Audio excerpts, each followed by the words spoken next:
So by now, if you've been keeping up with WWE as of recently, maybe even just some sort of news source on Instagram or on YouTube or something like that, you probably already know about how Charlotte Flair has won back the SmackDown Live Women's Championship from Asuka on SmackDown. It came from a bolt of the blue, out of nowhere, right? Like no one freaking knew what was going on. Basically, they didn't understand. Like, why is this happening? The commentators were selling it. Great match, but in a lot of people's opinion, the wrong result.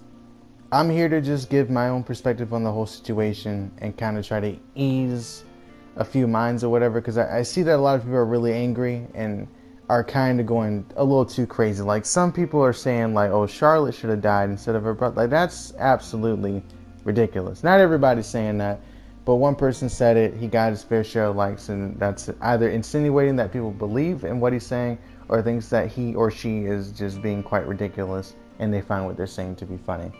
That's not the only thing.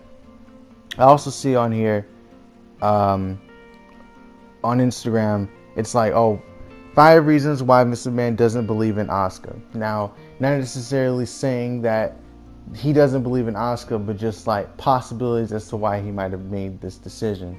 And some of them go on to say that there's no market available in Japan, and it's a bunch of stuff. Okay, I'm not trying to go on too much of a tangent here, but the main speculation, the biggest thing that seems to have a mass majority of people agreeing with, some people think that,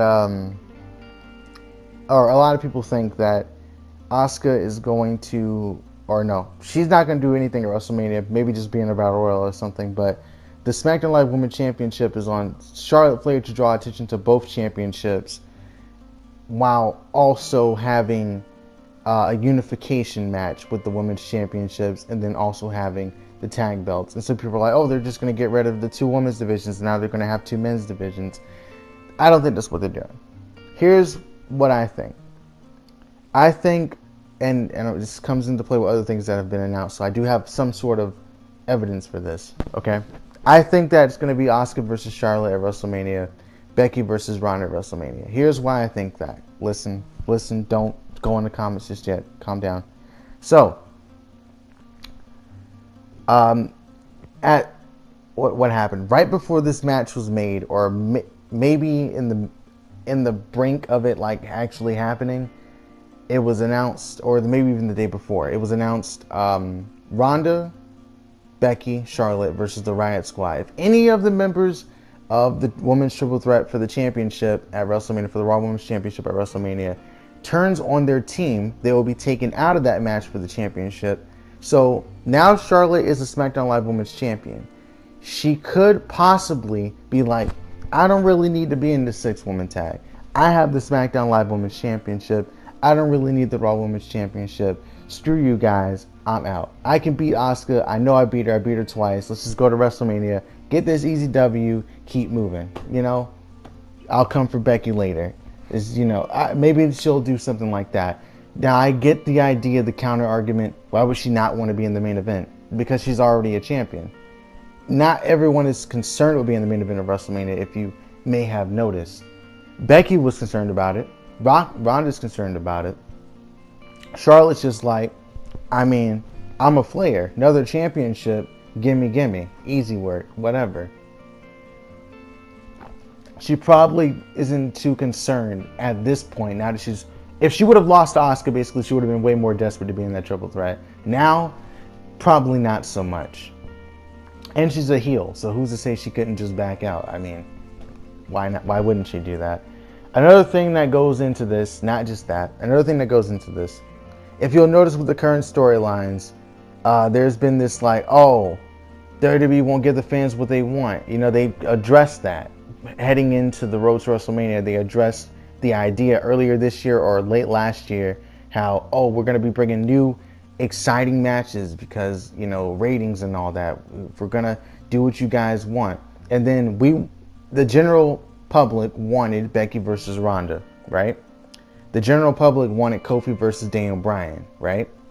The general public wanted Brock Lesnar to lose the Universal Championship, and then he just got it back, and then Kofi was denied, and then Becky had Charlotte added to the mix instead, and now it's a triple threat. All these things that kind of like, yeah, we're giving you what you want, but we're not really giving you what you want kind of thing. So now, finally we get Brock versus Seth. Seemingly, it makes the most sense now for Brock to lose it. So it seems like we're getting what we want. We got Brock versus Seth Rollins. Seth Rollins' Universal Championship against Brock Lesnar. That's amazing. Okay. Now we have Kofi finally facing Daniel Bryan after the New Day won the Gauntlet match. Excuse me. After the New Day won a Gauntlet match, and now Kofi Kingston gets his match at Mania for the WWE Championship. Great. Now we have the possibility that we'll just get Ronda versus Becky.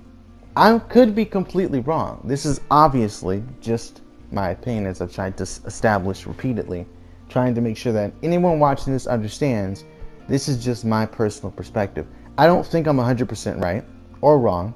It's just what I think could be the case. I'm trying to introduce a different perspective because it seems like no one's said this from what I've seen. So I'm just trying to give my own perspective. So I think it has a story already. Asuka versus Charlotte. Last year at WrestleMania, Asuka lost to Charlotte. Her undefeated streak ended to Charlotte. She wins the SmackDown Live Women's Championship. Charlotte takes the championship from her. Oh, by the way, it was kind of like handed to her because Ronda interfered.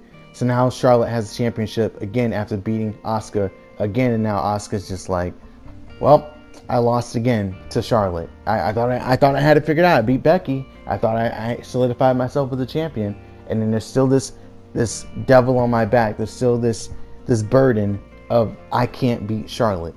So it's been built for a while now, and we've been trying to figure out. There's no possible contender for Asuka's SmackDown Live Women's Championship.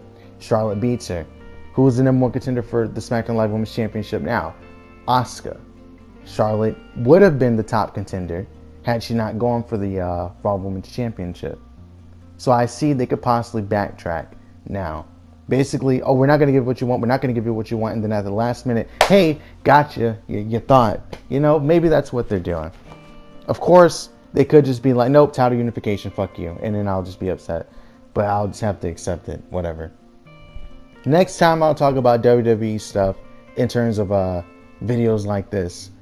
It'll be the predictions, which will be next week after Raw, SmackDown, NXT, 205 Live, all of that has concluded. That's when I'll make my prediction, because I don't want them to make any last minute changes ahead of time. And I don't want to make a video where I'm trying to get into hypotheticals of what if this happens and I think this. I just want the full finalized card before I say anything. So we're going to wait till then. But otherwise, thanks for watching.